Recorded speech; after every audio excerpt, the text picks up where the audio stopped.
सभी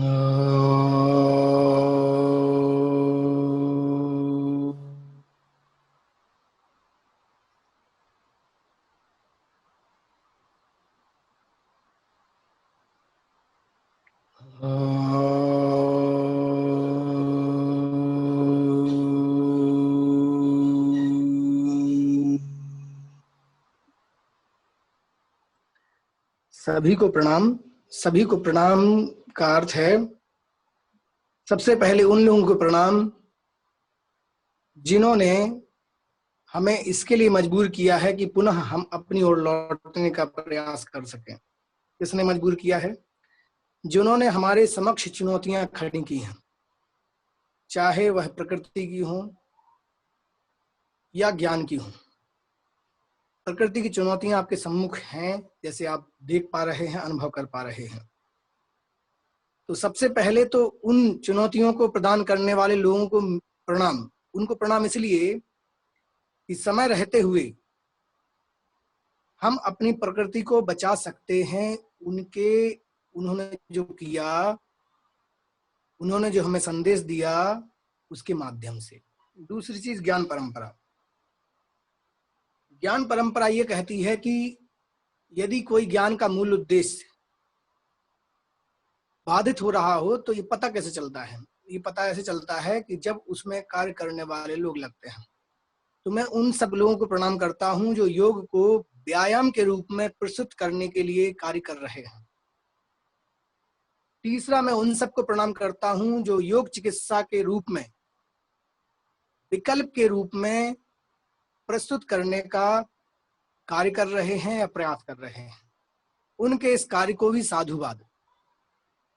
अगला प्रणाम मेरा आधुनिक विज्ञान को है, जिसने अपने पुरुषार्थ से, अपने पराक्रम से हम सबको चकाचौंध कर दिया है। उन सबको भी प्रणाम। और बाद में प्रणाम उन अभ्यासियों के लिए जो अब योग के मूल रूप को संसार के समस्त सम्मुख रखने के लिए प्रयासरत हैं। मेरी बात यहीं से शुरू होती है कि योग ऋषियों द्वारा प्रतिपादित जीवन शैली पर आधारित विज्ञान है। कई लोग प्रयास करते हैं कि वो आधुनिक विज्ञान के मॉडर्न साइंस से कोरिलेट करने का प्रयास करते हैं। ह्यूमन एनाटॉमी से प्रयास करते हैं, फिजियोलॉजी से प्रयास करते हैं। उसमें कोई बुराई भी नहीं है, क्योंकि उनका जो प्रोटोकॉल है, उनका जो मापदंड है, वो उन्हें अलाउड करता है।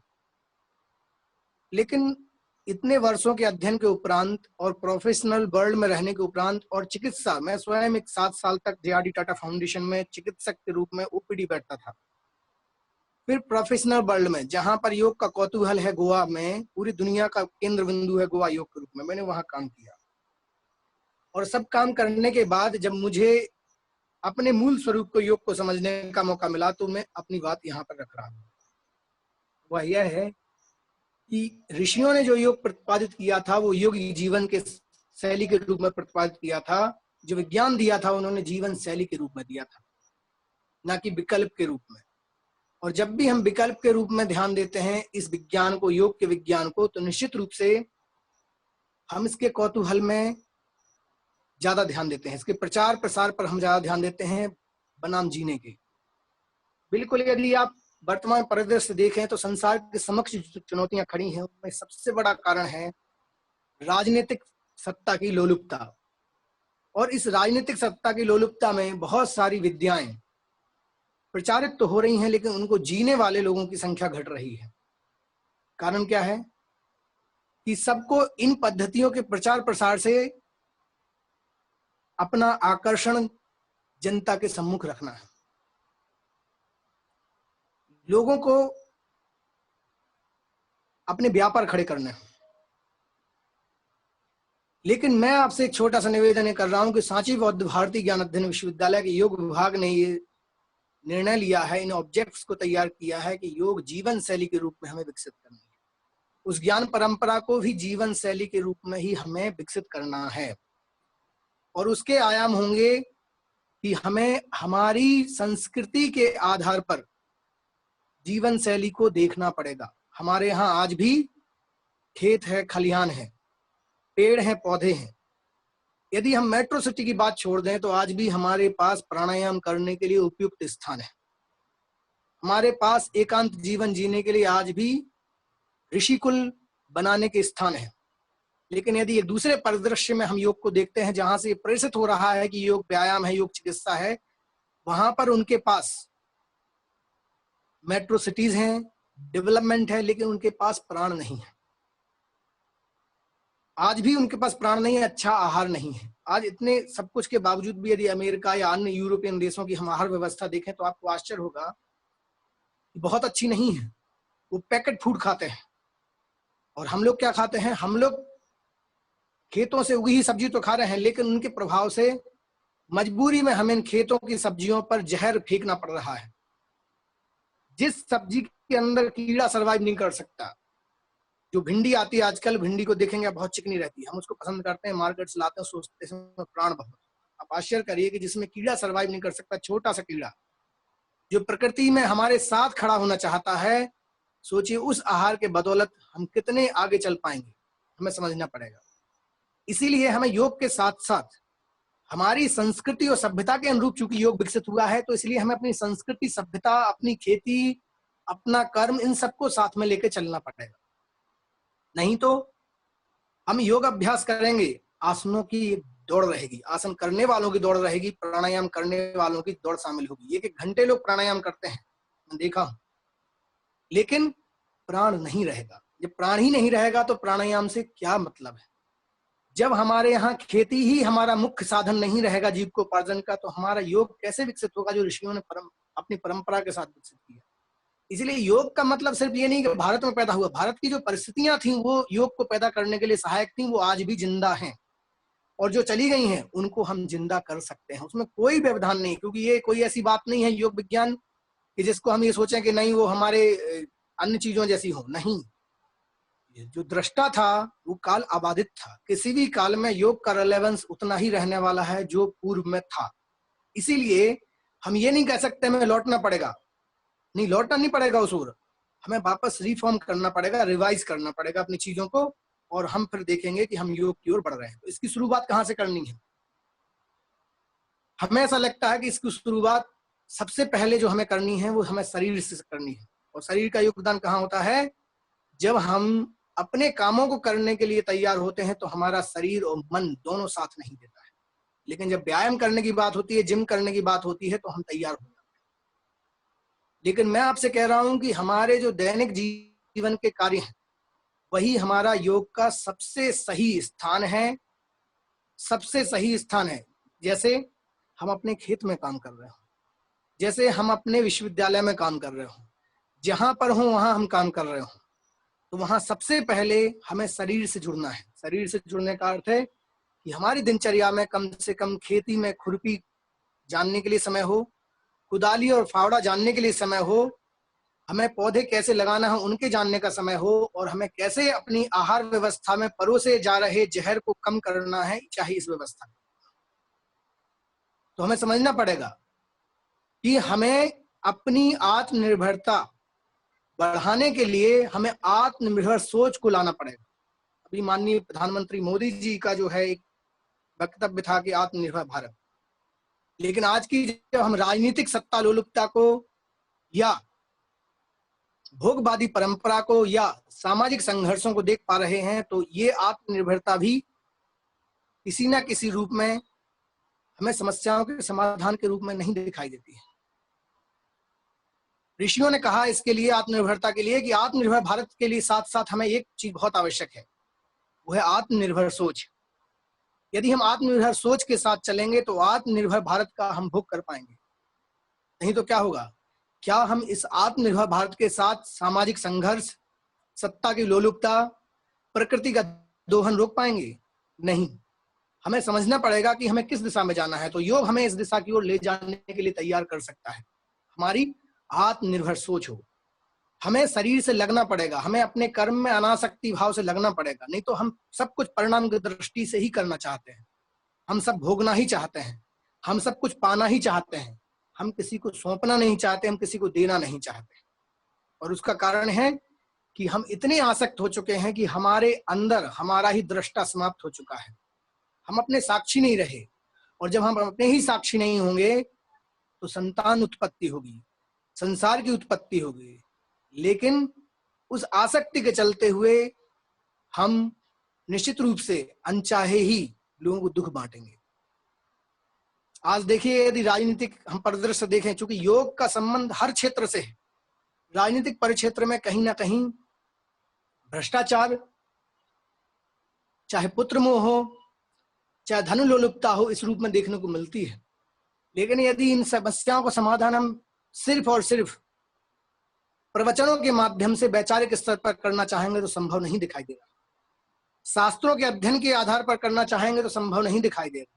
हमें ऐसे चरित्रवान व्यक्तियों के, योगाभ्यासियों की आवश्यकता होगी जो अपने चरित्र से, अपने व्यक्तित्व से प्रमाणित करें कि वो कर्म क्षेत्र में लगे हुए हैं और अनासक्ति भाव से लगे हुए हैं, बगैर डर के लगे हुए हैं। तो आज मेरा सभी से, स्पेशली उन विद्यार्थियों से भी जो योग के क्षेत्र में लगे हैं, उनसे मेरा आह्वान है। सांची बौद्ध भारतीय ज्ञान अध्ययन विश्वविद्यालय हमारा आधार स्तंभ है। मैं उसमें आवाहित करने वाला एक संदेश वाहक मात्र हूं। मैं आवाहित करता हूं कि हम सभी लोग योगिक जीवन शैली के रूप में अपने अंदर योग को जीना आरंभ करें। सिखाने से पहले सीखना पड़ेगा हमें। गुरु बनने से पहले हमें गुरुता धारण करनी पड़ेगी। मैंने एक पोस्ट लिखा था, किसी के कहने पे बहुत सारे लोग मुझे गुरुजी कहने लगे, क्योंकि आजकल एक प्रचलन चल पड़ा है कि यदि मैं कुछ सिखाता हूं तो लोग गुरु मानने लगे। हमें समझना पड़ेगा कि मैंने उस पर लिखा कि मैं ना गुरु हूं ना चेला हूं, मैं सिर्फ चला हूं। चला होने का अर्थ यहाँ पर क्या है? चला होने का अर्थ है कि हमें सतत इस मार्ग पर चढ़ने के लिए 100 साल जीने की इच्छा करनी पड़ेगी। प्रकृति यदि बीच में अवरोध पैदा भी करती है तब भी हमारा कार्य बाधित नहीं होगा। मृत्यु एक परिवर्तन मात्र है, लेकिन हमारे लक्ष्यों को मृत्यु रोक नहीं पाएगी। याद रखना पड़ेगा। यदि कई लोग सोचते हैं कि नहीं, मेरी उम्र 40 साल हो गई है और मैंने बहुत सारा जीवन इसी दिशा में निकाल दिया, मैं से योग के जीवन को कैसे जीने के लिए तैयार होऊंगा जबकि मैं बीमार हूं, सब कुछ हूं। इसीलिए हमें आत्मनिर्भर सोच की आवश्यकता है। यदि हमारी आत्मनिर्भर सोच होगी तो निश्चित रूप से हम चाहे किसी उम्र में हों, चाहे बीमार हों, चाहे हम योग को व्यायाम के रूप में देखने वाले हों, निश्चित रूप से हम इस संकल्प को पूरा कर पाएंगे।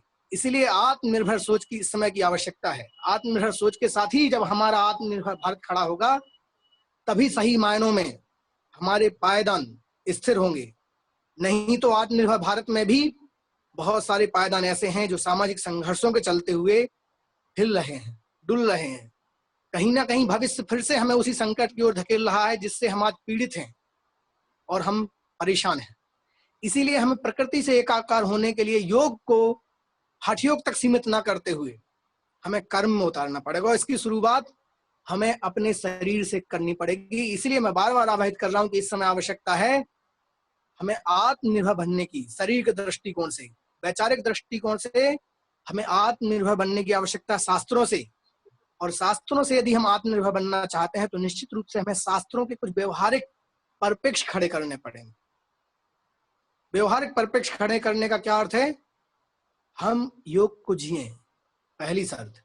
दूसरी बात, उससे उन शास्त्रों के जहां पर आत्मा, ब्रह्म या चेतना के सूक्ष्म संदेश के रूप में अभिव्यक्ति है योग के व्यवहार जगत की, उसको हम समझकर लोगों को समझाएं कि शास्त्रों का परिप्रेक्ष्य सिर्फ तर्क नहीं है, वाद विवाद नहीं है, ब्रह्म की व्याख्या नहीं है, सिर्फ आत्मा की व्याख्या नहीं है, उस आत्म तत्व का अनुभव करने की व्याख्या है। तो हमारे सांची बौद्ध भारतीय ज्ञान अध्ययन विश्वविद्यालय के योग विभाग के एक उद्देश्य जिसमें हमने ये लिया है कि हम शास्त्रों के यौगिक परिप्रेक्ष्य तैयार करने वाले हैं भविष्य में। तो एक तो हमारा हो गया कर्म योग, दूसरा हो गया शास्त्रों के यौगिक परिप्रेक्ष्य। जब यौगिक परिप्रेक्ष्य तैयार होंगे तो जो सिद्धांत है उनको हम जीवन में उतारने की स्थिति में होंगे, और जब तक सिद्धांतों को हम जीवन में उतारने की स्थिति में नहीं है, हम एक नए जगत की संकल्पना नहीं कर सकते हैं। क्योंकि नए जगत की संकल्पना के साधक कहता है कि जैसे जैसे तुम ध्यान में बढ़ते हो आनंद घटित होता है, उस आनंद के बूंद बूंद को इकट्ठा करो, उस बूंद बूंद से जो तुम्हारा संसार सृजित होगा वो बड़ा आनंदमय होगा। क्योंकि इस आपाधापी वाले युग में सिर्फ वैचारिक दृष्टिकोण से, मात्र पढ़ने से हम आनंद का विस्तार नहीं कर सकते हैं। हमें आनंदित होना पड़ेगा, हमें स्वयं प्रमाणित होना पड़ेगा कि हमारी आंखों में रोशनी है, हमारे चेहरे पर प्रसन्नता है और हमारी मांसपेशियों में बल है, हमारे कर्म में पुरुषार्थ है।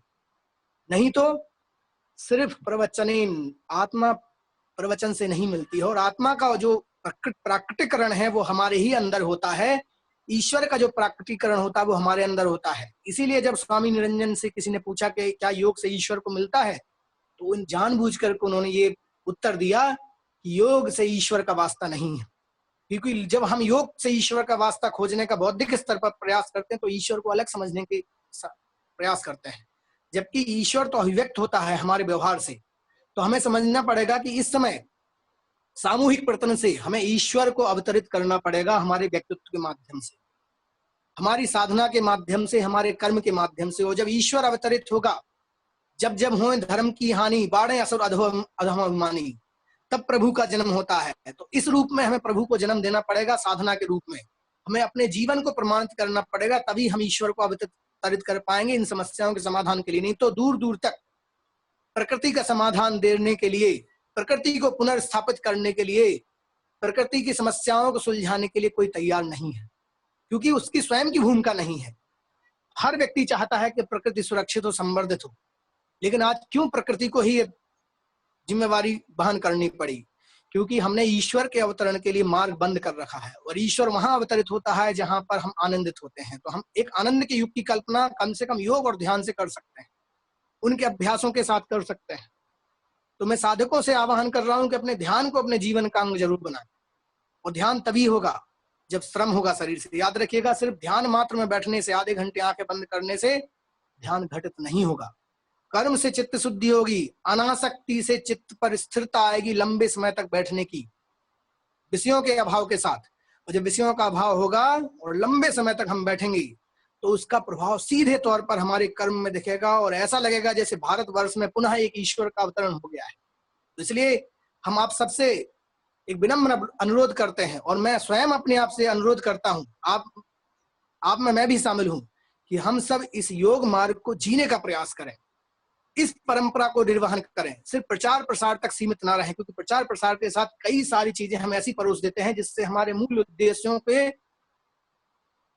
दाएं बाएं होने के चांसेस रहते हैं। तो हमें योग के मूल उद्देश्यों को बनाए रखना है, और योग के मूल उद्देश्य सिर्फ इस बात से नहीं जुड़े हैं कि हाथों के बल खड़ा होना सीखना है, या नाक से जो है ना धोंकना है, सिर्फ प्राणायाम करना है। हमारे गुरुदेव कहा करते थे, पंडित श्रीराम शर्माचार्य, यदि प्राणायाम करने से कोई इनलाइटन हो रहा है तो कुत्ता भी दिन भर सांस छोड़ता रहता है, फेंकता रहता है, तो वो भी इनलाइटन नहीं। हमें समझना पड़ेगा, इंस्ट्रूमेंटल तरीके से योग सिद्ध नहीं होगा। हमें इंस्ट्रूमेंटल तरीके से योग को सिद्ध नहीं कर पाएंगे, जीवन शैली के रूप में योग को सिद्ध कर पाएंगे, और इस योग सिद्ध से ही हम ईश्वर का अवतरण मनुष्य के अंदर कर पाएंगे। इस रूप में ईश्वर को मानना जरूरी है, ना कि एक अलग ईश्वर के रूप में जिसके हमारे बारे में अपना कोई अनुभव है, और जिस चीज का हमें अनुभव नहीं है, बताइए हम उसकी व्याख्या कैसे कर सकते हैं? आश्चर्य है। आम किसी ने देखा नहीं, क्या वो आम के स्वाद के बारे में बता सकता है? संभव नहीं। वो आम के बारे में प्रचारित करेगा कि आम आलू है, आम बैंगन है, आम मौसमी है और आम संतरा है, लेकिन वो आम से बहुत दूर रहेगा। इसीलिए योग में जब स्वामी निरंजन कहते हैं कि ईश्वर से योग का वास्ता नहीं है, तो इसी रूप में कहते हैं ईश्वर का वास्ता हमसे है और हमारे कर्म से है। जहां पर हम हैं वही ईश्वर है। अलग से पुण्य करने की आवश्यकता नहीं है कि हमने बुरा कर्म किया और उसके चलते हुए मंदिर मठ बना दिए और हम सोचेंगे उन पापों से मुक्त हो गए। ये दुस्साहस है। ईश्वर के समक्ष खड़े होकर के दुस्साहस है, उसके सामने चुनौती है उसको देना कि देखो मैं तुम्हारे समक्ष तुम्हारे से विद्रोह कर रहा हूँ, भ्रष्टाचार भी कर रहा हूँ, फिर भी तुम्हारे मंदिर बना रहा हूं। मैं उन लोगों को सावधान करना चाहता हूं कि जो इस तरह का प्रयास कर रहे हैं। ऐसे ही संस्कृति के बाहर बहुत सारे ठेकेदार लोग हैं, हमें उनसे भी आह्वान करते हैं कम से कम ऐसा खिलवाड़ ना करें, क्योंकि इससे क्या होगा कि हमारे प्रकृति का दोहन सतत होता रहेगा। हम बहुत बहुत तरह की योजनाएं बनाते हैं, क्यों हमारी योजनाएं फेल हो जाती हैं? क्यों आज कोरोना काल में हम आत्म अनुशासित नहीं हो पा रहे हैं? क्यों जापान, दक्षिण कोरिया या अन्य देश, इवन ताइवान अपने लोगों को अनुशासित कर पा रहा है? सिर्फ इसलिए नहीं कि हम जनसंख्या में बहुत बढ़ गए, इसीलिए कि इस जनसंख्या के साथ साथ हमने अपने जीवन शैली को बर्बाद किया हुआ है। जनसंख्या कोई आधार नहीं होता किसी समस्या का। मैं मानता हूं एक आधार है, भीड़ एक समस्या का कारण होती है, लेकिन वो भीड़ आई कैसी? ये वैचारिक आत्मनिर्भरता ना हो पाने की वजह से आई। इसलिए सबसे पहले हमें वैचारिक आत्मनिर्भर होने की आवश्यकता है, तभी हम आत्मनिर्भर भारत का सही निर्माण कर पाएंगे। और ये बहुत कठिन प्रतीत होता है, दूर दूर तक इसकी कोई आशा की किरण नहीं दिखाई देती है, लेकिन मैं आपको विश्वास दिला रहा हूं कि जैसे बूंद बूंद से घड़ा भरता है, वैसे ही आनंद का निर्माण करने से, आनंद मात्र का योग अभ्यास करेंगे, हम ध्यान करेंगे, अपने जीवन शैली में अपना कर्म करेंगे, खेती फावड़ा चलाएंगे और अनासक्त कर्म करेंगे, तो मैं आपको विश्वास दिला रहा हूँ, छोटे छोटे क्षण मात्र भी, ये छोटे छोटे अनुभव मात्र भी एक दिन हमारे देश को सशक्त ही नहीं बनाएंगे, पूर्ण रूप से आत्मनिर्भर बनेंगे और योग के द्वारा संपूर्ण समाधान प्रस्तुत करेंगे। वैकल्पिक नहीं, हम योग को वैकल्पिक समाधान के रूप में देखने का प्रयास कर रहे हैं। हमें उनसे बुराई नहीं है जो देख रहे हैं, लेकिन हमें समझना पड़ेगा कि आश्चर्य है कि इतने बड़े विज्ञान को, जहां के आधार पर अमेरिका जैसे देश की बड़े इकोनॉमी वाली भाग में योग को प्रचारित किया जाता है, और हम आज भी अपने योग के मूल स्वरूप को स्थापित करने के लिए ना ही संघर्षशील हैं, बल्कि कुछ करते हुए नहीं दिख पा रहे हैं। कहीं ना कहीं हमारा उद्देश्य भटकता हुआ दिख रहा है। हम योग से प्रवेश करते हैं और संसार के आसक्ति के भ्रम में पड़ जाते हैं।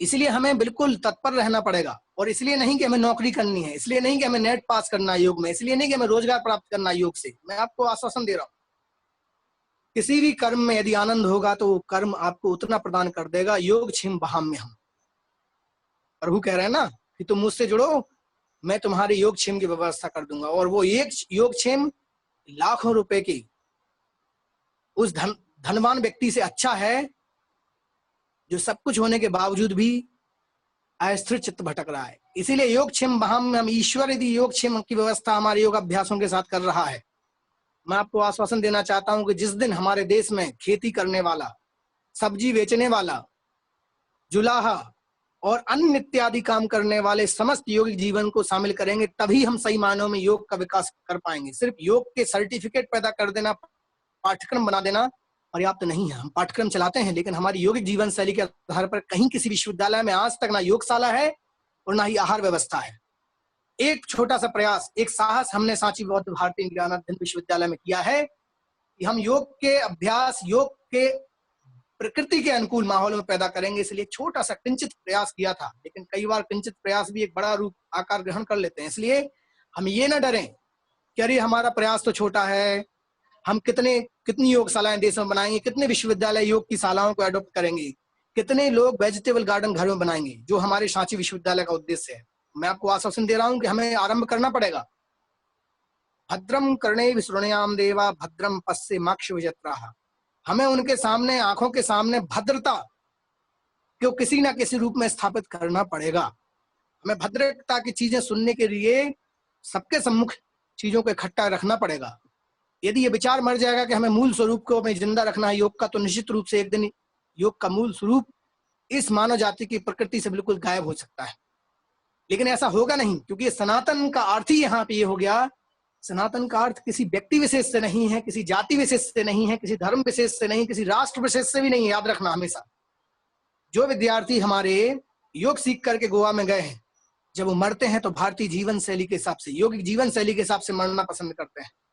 उनकी अस्थियां भारतवर्ष में विसर्जित होने के लिए आती हैं। क्या ये हमारा योग का सौभाग्य नहीं है?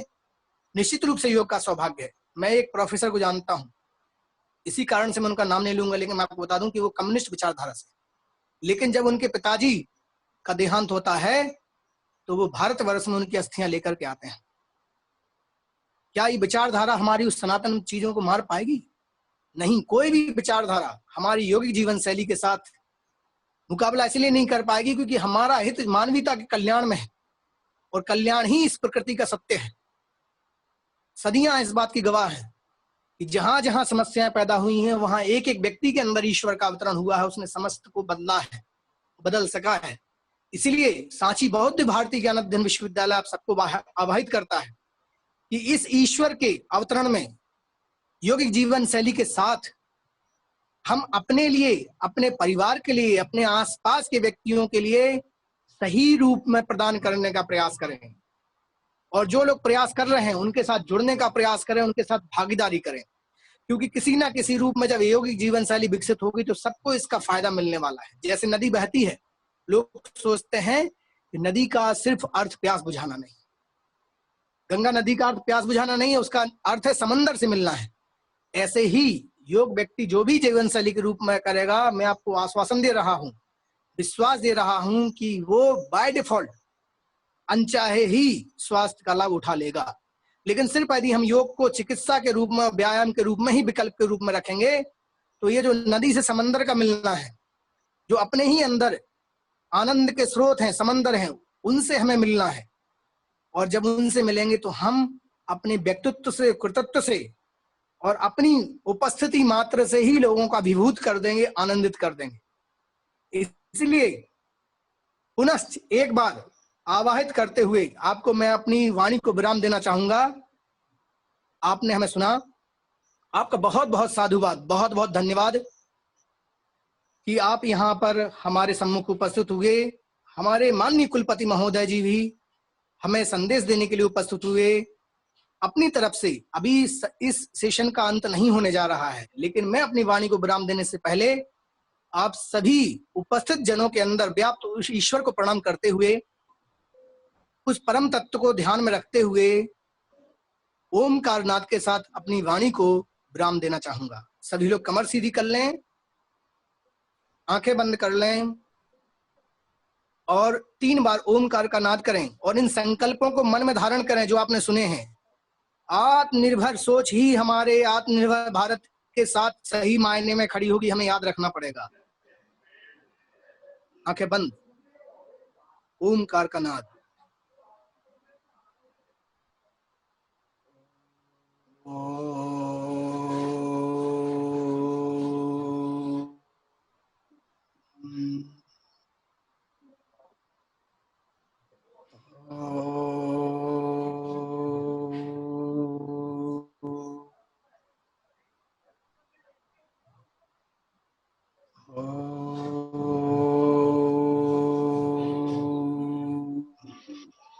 शांति शांति शांति। सभी को प्रणाम, सभी को धन्यवाद।